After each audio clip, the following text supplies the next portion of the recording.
halftime show here live from Mill Creek Brewing Company in Nolensville, Tennessee. Austin Stanley, Zach Bingham of A to Z Sports Broadcasting. Every Titans away game here live at Mill Creek in Nolensville. Zach, the Titans are down 24-9. The Julio Jones touchdown was overruled by the refs. We'll talk about that. We'll see that here on the screenshot here in a second. And then Russell Wilson makes the Titans pay by going 75 yards in really quick fashion to put the Titans down by 15 in the first half when they were that close to being down by 4. I mean, that's a huge turn of events for the Titans at the end of the half. And then, so here we go again. The Titans are down by a lot in the first half. And, it's tough. But what are your initial thoughts, Zach, on that first half? Well, you hate that a play like that is, impacts the game, but the referee got it wrong. And I don't know whoever he was in the headset with to overturn that call. We have evidence. There's video evidence. There's photo evidence. Julio Jones, his foot was in bounds. That was a touchdown.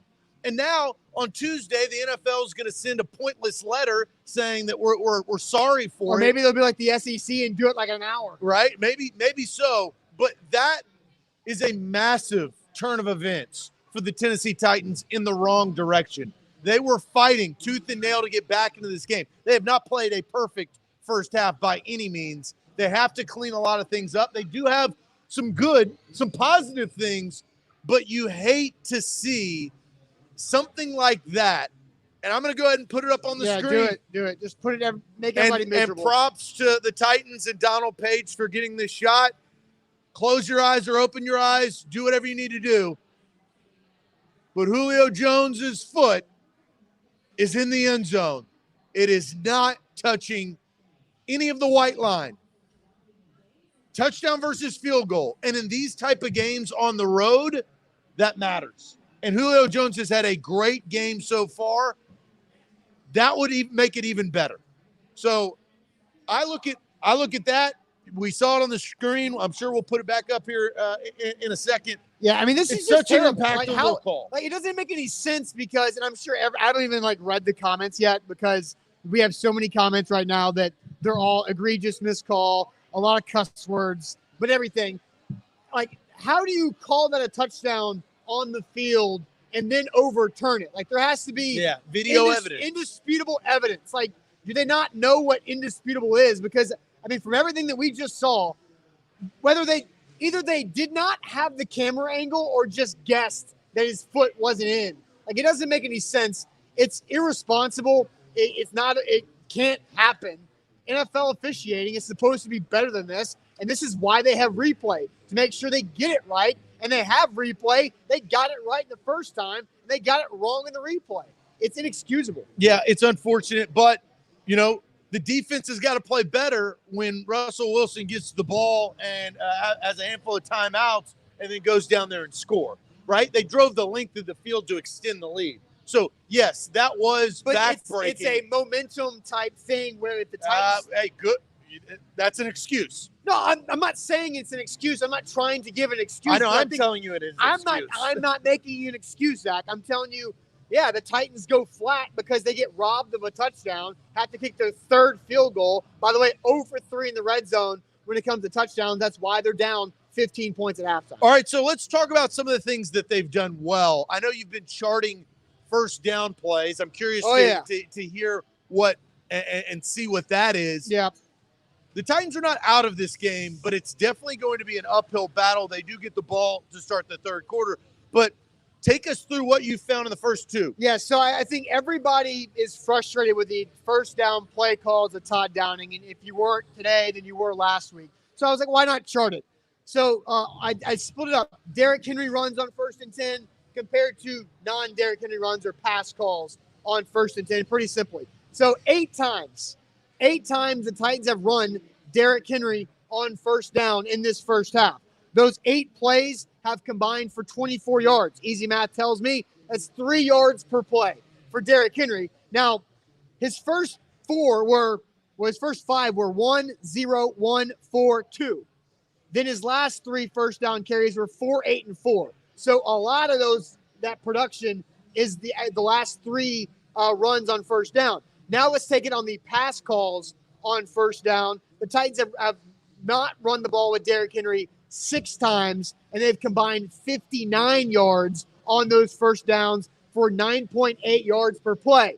It was a pass to NWI 6 yards, 13-yard pass, 15-yard pass, 7-yard scramble by Tannehill, and an 18-yard pass. And the one negative play on first down, not Derrick Henry, was when A.J. Brown dropped the football down the field, which would have gone for 25, 30 yards, right? So that drop brings that 9.8 yards per play down considerably. And so obviously the Titans are way more successful not running Derrick Henry on first down than they are when they do, but like 3 times more successful, 9.8 yards per play to 3 yards per play. And really, the drop by A.J. Brown hurts that stat even more. Well, yeah, and because Tyler Lockett is making plays on the other side of the ball, A.J. Brown has to make that catch. We'll talk about Julio here in a second.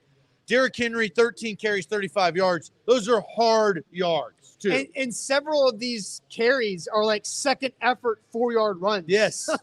And like the 8-yard run on first down right there towards the end of the half, like that's the best run he's had all day.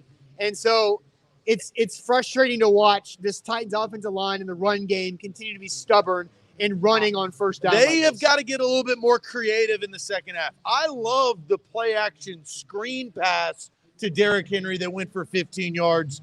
That's, and I don't want to bring up the exotic term, but that is a wrinkle that they need to start utilizing in this second half to catch Seattle's defense off guard.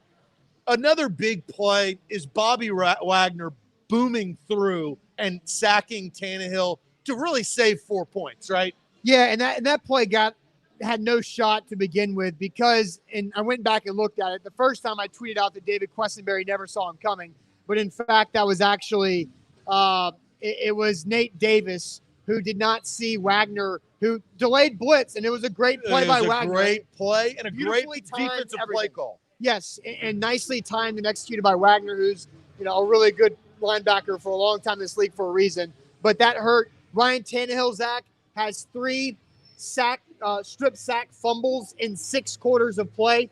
He had 1 lost fumble all last year. Already has 3, and that's been 21 points to the other team. So Ryan Tannehill, sure, he's under a lot of pressure, but he's got to figure out how to hold on to the ball. He can't allow at this rate, no, he cannot survive at this rate of fumbling 1.5 times a game. I do want to talk about a positive, and that is Julio Jones. 4 receptions, 102 yards. We'll put it up on the screen one more time. The Titans and Donald Page, they were right where they needed to be to confirm that Julio Jones was, in fact, inbounds. And so, and look, that's a huge play call, but Julio is playing well. He has over 100 yards in the first 2 quarters. A.J. Brown's going to have to step in. That right there should have been a touchdown to add to his stat line. You like the way Julio is coming out. A.J. Brown's got to catch that ball. And he's got to have a big second half because they're going to be throwing the football. They're playing from behind. Unfortunately, down 24-9 is exactly kind of where they were last week against Arizona.